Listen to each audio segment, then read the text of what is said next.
show me how.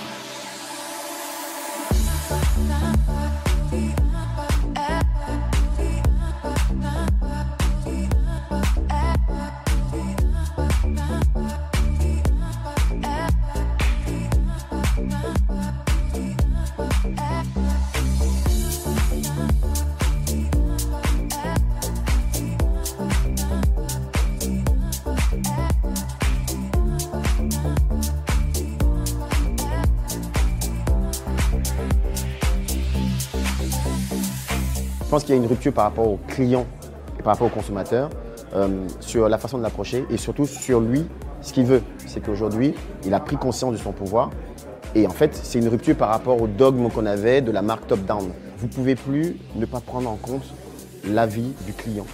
Aujourd'hui, ce qui est intéressant par exemple, c'est de mettre au cœur de la marque, au cœur du produit, un système qui vous permet aujourd'hui de personnaliser, qui vous permet de vous réapproprier votre produit.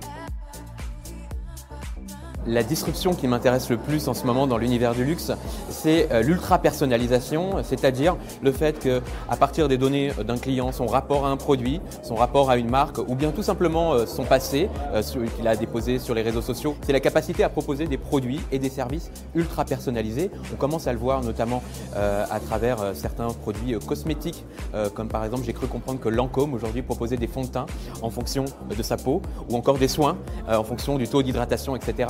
Donc cette capacité en fonction des datas physiques est liée à son utilisation d'un produit, des produits personnalisés, ultra personnalisés, pour moi c'est une disruption extrêmement intéressante. La disruption que nous commençons à observer et qui va continuer, c'est certainement autour de la réalité augmentée et la réalité virtuelle. Par exemple, comment recréer l'expérience de magasin pour quelqu'un qui n'a pas l'opportunité ou peut-être pas le temps de visiter un magasin. Comment penser et réfléchir aux essayages de vêtements. Comment créer cette expérience qui est à la fois virtuelle, mais qui donne un sens de réalité aux consommateurs luxe. Aujourd'hui, il faut mettre au cœur de toutes nos stratégies, au cœur de toutes nos créations, du sens.